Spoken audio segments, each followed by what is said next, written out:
ಜಾದೂಯಿ ಮನೆಯ ರಹಸ್ಯ. ಒಂದು ಚಿಕ್ಕ ಹಳ್ಳಿಯಲ್ಲಿ ಆರವ್ ಎಂಬ 8 ವರ್ಷದ ಹುಡುಗ ವಾಸಿಸುತ್ತಿದ್ದ. ಅವನಿಗೆ ಹೊಸ ಹೊಸ ಸ್ಥಳಗಳನ್ನು ಹುಡುಕುವುದು ಮತ್ತು ಸಾಹಸ ಮಾಡುವುದು ತುಂಬ ಇಷ್ಟವಾಗಿತ್ತು. ವಾವ್, ಇಂದು ಕಾಡಿನಲ್ಲಿ ಏನು ಹೊಸತಾಗಿ ಸಿಗುತ್ತದೆ ಎಂದು ನೋಡೋಣ. ಕಾಡಿನಲ್ಲಿ ಅಲೆದಾಡುತ್ತಿದ್ದ ಅವನಿಗೆ ಮರಗಳ ನಡುವೆ ಒಂದು ದೊಡ್ಡವಾದ ಬಣ್ಣ ಬಣ್ಣದ ಮನೆ ಕಾಣಿಸಿತು. ಅರೆ, ಈ ಮನೆಯನ್ನು ನಾನು ಈ ಮೊದಲು ಇಲ್ಲಿ ಎಂದಿಗೂ ನೋಡಲಿಲ್ಲ. ಎಷ್ಟು ಸುಂದರವಾಗಿದೆ. ಅವನು ಮನೆಯ ಹತ್ತಿರಕ್ಕೆ ಹೋದ ತಕ್ಷಣ ಬಾಗಿಲು ತಾನಾಗಿಯೇ ತೆರೆಯಿತು.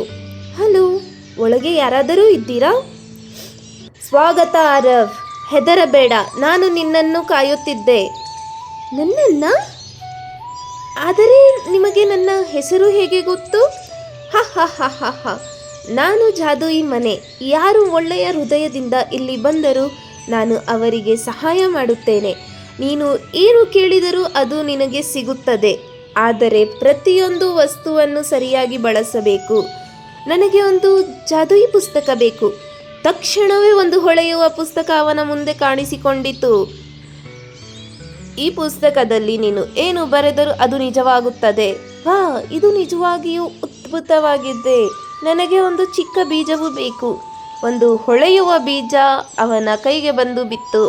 ಅವನು ಅದನ್ನು ನೆಲದ ಮೇಲೆ ಇಟ್ಟ ತಕ್ಷಣ ಕೆಲವೇ ಕ್ಷಣಗಳಲ್ಲಿ ಒಂದು ದೊಡ್ಡ ಮರ ಬೆಳೆದು ಬಂತು. ಅದರಲ್ಲಿ ಬಣ್ಣ ಬಣ್ಣದ ಮತ್ತು ಸಿಹಿಯಾದ ಹಣ್ಣುಗಳು ಬೆಳೆದಿದ್ದವು. ಇದು ನಿಜವಾಗಿಯೂ ಜಾದು. ಆದರೆ ನಿಧಾನವಾಗಿ ಆರವ್ನ ಮನಸ್ಸಿನಲ್ಲಿ ದುರಾಸೆ ಮೂಡಿತು.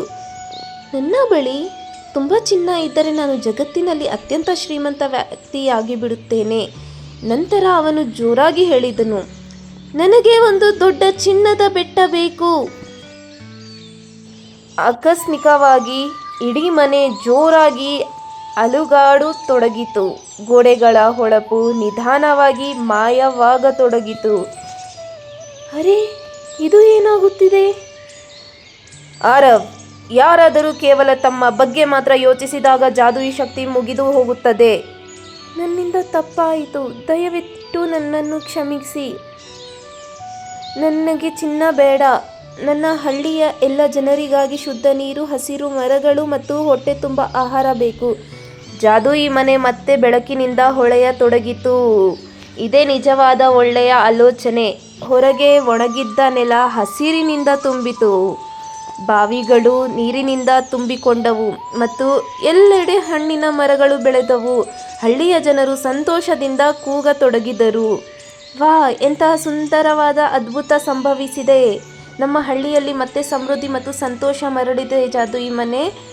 ಆರವ್, ಇದನ್ನು ನೆನಪಿಟ್ಟುಕೋ. ಇತರರಿಗೆ ಸಹಾಯ ಮಾಡುವುದೇ ಜಗತ್ತಿನಲ್ಲಿ ಅತಿ ದೊಡ್ಡ ಜಾದು. ಇಷ್ಟು ಹೇಳುತ್ತಾ ಜಾದೂಯಿ ಮನೆ ಕಾಣೆಯಾಗಿತ್ತು. ಅದರ ಜಾಗದಲ್ಲಿ ಒಂದು ಚಿಕ್ಕ ಗಿಡವಿತ್ತು. ನಾನು ನಿನ್ನನ್ನು ಯಾವಾಗಲೂ ನೋಡಿಕೊಳ್ಳುತ್ತೇನೆ.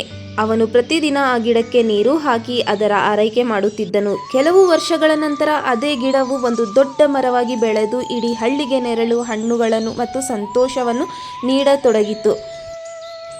ಧನ್ಯವಾದಗಳು ಆರವಣ್ಣ. ಈ ಮರ ನಮ್ಮೆಲ್ಲರ ಸ್ನೇಹಿತ. ಆರವ್ ಮುಗುಳ್ನಕ್ಕು ಆಕಾಶದ ಕಡೆ ನೋಡುತ್ತಾ ಹೇಳಿದನು, ನಿಜವಾದ ಸಂತೋಷವನ್ನು ಹಂಚಿಕೊಳ್ಳುವುದರಲ್ಲಿದೆ.